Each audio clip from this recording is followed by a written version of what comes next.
Hello friends, welcome back to my YouTube channel exam crack with Shashi में। मैं Shashi ma'am एक बार फिर से आप सभी का आपके अपने यूट्यूब चैनल में स्वागत करती हूं। जैसा आप सभी जानते हैं कि यूपीटीटी की परीक्षा 23 जनवरी को है, तो जो इस समय हम क्लासें अपनी आप लोगों को प्रोवाइड करा रहे हैं वो यूपीटीटी का पूरा जो हमारा टारगेट है वो 23 जनवरी का यूपीटीटी का पेपर है। पिछले 2 क्लास में हमने जो अपना हिंदी के बारे में अति संभावित जो भी प्रश्न थे उनके बारे में व्याख्या की थी तथा उनको समझाया हुआ था। आज की जो हमारी ये क्लास है ये मनोविज्ञान पर आधारित है। मनोविज्ञान में जो अधिगम के नियम होते हैं जिनसे हमारे 3-4 क्वेश्चन बनते हैं, आज की क्लास हमारी उन्हीं अधिगम के सिद्धांतों पर आधारित है। तो हम बिना देर किए स्टार्ट करते हैं। सबसे पहले हम देख लेते हैं कि अधिगम क्या होता है। अधिगम का अर्थ होता है सीखना। अधिगम का मतलब होता है सीखना। तो सीखने के कुछ नियम हमारे अनेक मनोवैज्ञानिकों ने दिए हैं। आज उनमें से हम कुछ प्रमुख नियमों के बारे में बात करेंगे। तो सबसे पहला जो हमारा आज का जो सिद्धांत है, सबसे पहला हमारा होगा जीन पियाजे का सिद्धांत। जीन पियाजे का सिद्धांत। जीन पियाजे का सिद्धांत। सबसे पहले हम ये जान लेते हैं ये जो जीन पियाजे थे ये कहाँ के थे। तो ये स्विट्ज़रलैंड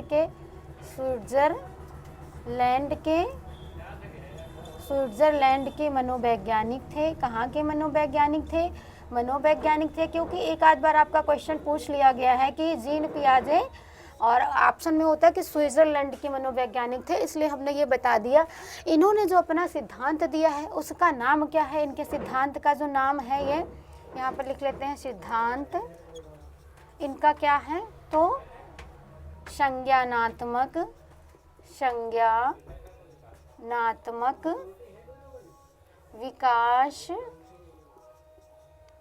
विकास का सिद्धांत। जीन पियाजे के सिद्धांत को हम लोग किस नाम से जानते हैं? संज्ञानात्मक विकास का सिद्धांत, यानी कॉग्निटिव डेवलपमेंट है। जो जीन पियाजे हैं इन्होंने ये सिद्धांत कब दिया, क्यों दिया? तो जो इन्होंने ये सिद्धांत दिया है तो इस सिद्धांत में इन्होंने क्या किया है, अपने स्वयं के बच्चों का इन्होंने अध्ययन किया। जैसे जैसे बच्चे बड़े होते गए ये उनका अध्ययन करते गए तथा इन्होंने ये देखा कि बच्चे जो हैं वो कैसे सीखते हैं, कब सीखते हैं, किस अवस्था में सीखते हैं।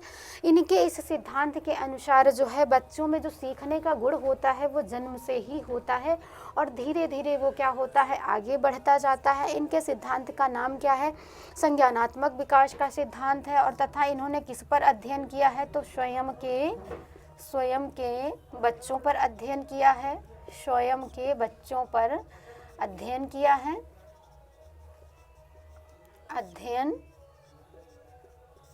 है। इन्होंने स्वयं के बच्चों पर अध्ययन किया है। सो इनके विकास की, इनके सिद्धांत की जो अवस्थाएं हैं वो इनके सिद्धांत की कुछ अवस्थाएं हैं जो बहुत ही ज़्यादा महत्वपूर्ण हैं।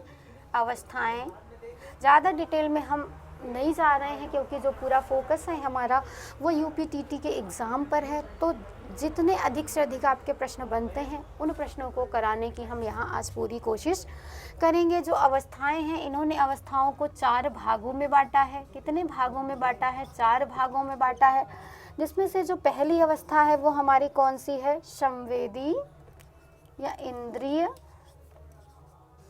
जनित या गामक अवस्था भी बोलते हैं। इंद्रिय जनित या गामक भी इसको बोलते हैं, इंद्रिय जनित अवस्था।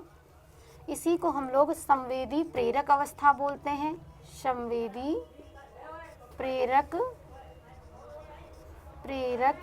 अवस्था बोलते हैं। इसकी जो अवधि होती है ये कितनी होती है? तो इसकी जो अवधि है ये जन्म से 2 वर्ष तक यह अवस्था मानी जाती है। इन्होंने क्या बताया, जो ये अवस्था है इसमें बच्चा कैसे सीखता है? अपने संवेगों के द्वारा सीखता है। जैसे रोना हो गया, भूख लगती है तो बच्चा क्या करता है? जब वो रोता है तो उसको दूध मिलता है। इस अवस्था में क्या होता है, बच्चा जब रोता है तो उसको दूध मिलता है, तो बच्चा इतना सीख जाता है कि जब तक हम रोएंगे नहीं तब तक हमको क्या होगा, दूध नहीं मिलेगा। तो अपने जो संवेग हैं उनके माध्यम से बच्चा सीख रहा है या नहीं सीख रहा है। या उसको जब भी टॉयलेट या जो इसकी इन सब का कुछ भी होता है तो बच्चा रोने लगता है। अगर किसी अजनबी को देखता है तो हाथ पैर पटकने लगता है। तो क्या अपने संवेगों के माध्यम से वो सीख रहा होता है। दूसरा जो हमारा है, दूसरा कौन सा, दूसरी अवस्था कौन सी हमारी होती है, तो जो दूसरी अवस्था होती है वो पूर्व संक्रियात्मक अवस्था होती है। पूर्व संक्रियात्मक, पूर्व संक्रियात्मक अवस्था। इसका जो समय होता है ये कितना होता है, इसका समय होता है 2 से 7 वर्ष, 2 से 7 वर्ष होता है। तीसरी हमारी जो अवस्था होती है ये क्या होती है, मूर्त संक्रियात्मक अवस्था। मूर्त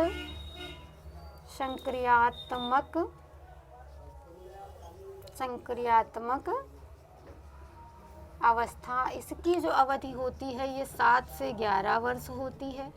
तथा लास्ट जो हमारी होती है औपचारिक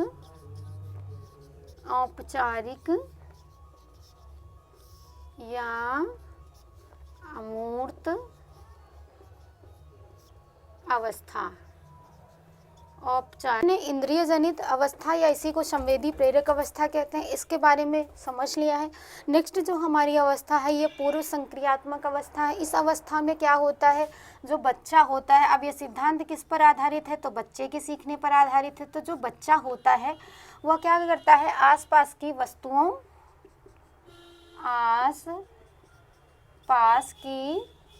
वस्तुओं को क्या करता है, पहचानने लगता है। आसपास की वस्तुओं को पहचानने लगता है,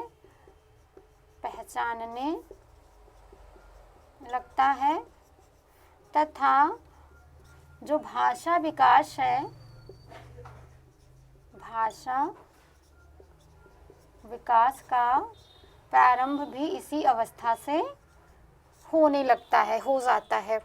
इस अवस्था में क्या होता है, ये अवस्था क्या है, दूसरी जो अवस्था है ये पूर्व संक्रियात्मक अवस्था है। इसका जो टाइम पीरियड है या ड्यूरेशन है ये क्या है, 2 से 7 वर्ष तक है। इसके जो लक्षण हैं या इसमें बच्चा कैसे सीखता है, तो बच्चा आसपास की वस्तुओं को पहचानने लगता है तथा भाषा का विकास भी इसी अवस्था से प्रारंभ हो जाता है। नेक्स्ट हमारी जो अवस्था है ये मूर्त संक्रियात्मक अवस्था है। इसकी जो अवधि है ये कितनी है, 7 से 11 वर्ष है। और इसमें क्या होता है, जो बच्चा होता है वो क्या करता है, आसपास की वस्तुओं में विभेदीकरण कर लेता है तथा उनमें भेद समझ लेता है। वह उनका वर्गीकरण भी क्या करता है, कर सकता है। इस अवस्था में बच्चा, इस अवस्था में पहुँचते पहुँचते, जैसे कि अगर जब बच्चा छोटा होता है ना, तो उसको अगर ये बता दिया जाए कि जो 4 पैरों वाले होते हैं या ये कुत्ते होते हैं, तो बच्चा उस समय क्या करता था, भेद नहीं कर पाता था। कोई भी अगर 4 पैरों वाला उस तरीके से जानवर देखता था तो समझता था कुत्ता ही है। इस एज में क्या होता है, बच्चा भेद कर लेता है। अगर वो कुत्ता जानता था तो उसने देखा कि एक बिल्ली है, वो भी 4 पैरों वाली है, लेकिन कुत्ता इतना बड़ा होता है, या वो कुत्ता और बिल्ली समझने लगता है, अर्थात उनका वर्गीकरण कर सकता है कि ये कुत्ता है और ये क्या है, बिल्ली है। वो उनमें भेद स्पष्ट कर लेता है। जो फोर्थ हमारी अवस्था है ये कौन सी, औपचारिक, या जिसको हम मूर्त अवस्था बोलते हैं। इसका जो टाइम है ये क्या है, 11 से ऊपर है। इसमें क्या होता है, तो इसमें अमूर्त चिंतन का प्रारंभ हो जाता है। बच्चे के सामने जब कोई परिस्थिति आती है या बच्चा अमूर्त रूप से उसके बारे में चिंतन कर सकता है। ये हैं पियाजे की 4 अवस्थाएं। सबसे पहली कौन सी है, इंद्रिय जनित अवस्था, दूसरी है पूर्व संक्रियात्मक अवस्था, तीसरी है आपकी मूर्त संक्रियात्मक अवस्था और चौथी है आपकी औपचारिक या अमूर्त अवस्था। इनसे क्वेश्चन कैसे बनते हैं, या तो 3 अवस्थाएं दे दी जाएंगी या कुछ अवस्थाएं दे दी जाएंगी और कहा जाएगा कि इनमें से पियाजे की कौन सी संज्ञानात्मक विकास की अवस्थाएं हैं वो पहचानना होगा, या कुछ और भी दे दिया जाएगा, बोल दिया जाएगा नहीं है वो पहचानना होगा आपको, या कि जीन पियाजे की संज्ञानात्मक विकास की दूसरी अवस्था कौन सी है, पहली अवस्था कौन सी है, तीसरी अवस्था कौन सी है, चौथी अवस्था कौन सी है, या जीन पियाजे के संज्ञानात्मक विकास सिद्धांत की संवेदी प्रेरक अवस्था की अवधि क्या है, पूर्व संक्रियात्मक अवस्था की अवधि क्या है, मूर्त संक्रियात्मक अवस्था की अवधि क्या है, तथा औपचारिक या मूर्त संक्रियात्मक औपचारिक अवस्था की अवधि क्या है। इस अवस्था में बच्चा कैसे सीखता है, इस अवस्था में बच्चा कैसे सीखता है, इसमें कैसे सीखता है, तथा इस अवस्था में बच्चा कैसे सीखता है। तो इस प्रकार से आपके प्रश्न बन सकते हैं। अब हम अपने नेक्स्ट सिद्धांत की तरफ बढ़ते हैं। नेक्स्ट जो हमारा सिद्धांत है, आज हम लेव वैगोत्स्की का सिद्धांत डिस्कस करेंगे, जो बहुत ही ज़्यादा इम्पॉर्टेंट है एक बच्चे के विकास के लिए, तथा हमारे एग्ज़ाम के नज़रिए से भी वो बहुत ज़्यादा इम्पॉर्टेंट हैं। ये सभी सिद्धांत जिनसे एक क्वेश्चन बनता ही बनता है, पिछली बार भी हमारा इससे क्वेश्चंस आए हुए थे, तो हम इसको अच्छे से समझ लेते हैं ताकि हम 30 में 30 नंबर गेन करें। जो हमारे ये दूसरा सिद्धांत है ये है लेव वाइगोत्स्की का, लेव वाइगोत्स्की का सिद्धांत। जो लेव वाइगोत्स्की का सिद्धांत है, तो इनके सिद्धांत का क्या नाम है? इन्होंने जो सिद्धांत दिया वो दिया, उसका नाम है सामाजिक सांस्कृतिक सिद्धांत। सामाजिक सांस्कृतिक सिद्धांत क्या नाम है इनके सिद्धांत का? जो इन्होंने सिद्धांत दिया इसका नाम है सामाजिक सांस्कृतिक सिद्धांत। और ये जो लेव वाइगोत्स्की हैं ये हैं कहाँ के? तो ये सोवियत रूस के मनोवैज्ञानिक हैं। सोवियत रूस के मनोवैज्ञानिक हैं हमारे लेव वाइगोत्स्की साहब, मनोवैज्ञानिक हैं, ये मनोवैज्ञानिक हैं। इन्होंने क्या बताया कि जो एक बच्चा है वो कैसे सीखता है और इनका जो ये विकास है ये भी किस पर आधारित है? तो ये बालक के संज्ञानात्मक विकास पर ही आधारित है। इनका यह मानना था कि बच्चा जिस प्रकार के समाज तथा जिस प्रकार की संस्कृति में रहेगा, बच्चे का विकास भी वैसा ही होगा। बच्चे के विकास में समाज के साथ साथ उसकी संस्कृति भी महत्वपूर्ण योगदान देती है, उसका भी उस पर बहुत ज़्यादा प्रभाव पड़ता है। बच्चा इन दोनों के प्रभाव में रहकर के ही सीखता है, उसका विकास वैसा ही होगा जिस प्रकार की वो संस्कृति में रहेगा तथा समाज में रहेगा। इसीलिए इनके सिद्धांत का, जो इन्होंने अपने सिद्धांत का नाम दिया वो क्या दिया? सामाजिक सांस्कृतिक सिद्धांत। इनके सिद्धांत से जुड़े हुए कुछ शब्द आते हैं जो पूछ लिए जाते हैं, पिछली बार भी शायद जेपीडी आया हुआ था, तो हम देख लेते हैं जो इनके सिद्धांत से संबंधित शब्द हैं या वाक्य हैं, इनको हम देख लेते हैं। पहला हमें देखने को मिलता है जेडपीडी का जो फुल फॉर्म होता है वो क्या होता है? जोन ऑफ प्रॉक्सिमल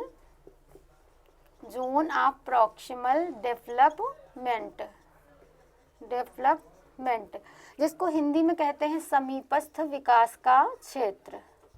समीपस्थ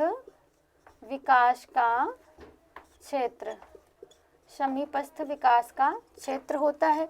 दूसरा हमारा होता है MKO, जिसको कहते हैं मोर नॉलेजेबल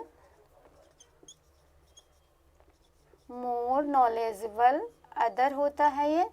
और तीसरा जो हमने देखा है ये क्या है? स्कैफ फोल्डिंग। ये तीन जो हमारे हैं ये शॉर्ट फॉर्म है, ये बहुत ज़्यादा एग्जाम में पूछे जाते हैं। पहला होता है जेडपीडी, ये पूछ लिया जाता है कि जेडपीडी किसके सिद्धांत से संबंधित है? तो हमारा किससे संबंधित है? लेव वाइगोत्स्की के सिद्धांत से। जेडपीडी का पूरा नाम क्या है? जोन ऑफ प्रॉक्सिमल डेवलपमेंट है। MKO क्या होता है? मोर नॉलेजेबल अदर होता है। और इसका फोल्डिंग क्या होता है? ये भी हम अभी चित्र के माध्यम से समझ लेते हैं। मान लीजिए ये एक बच्चा है,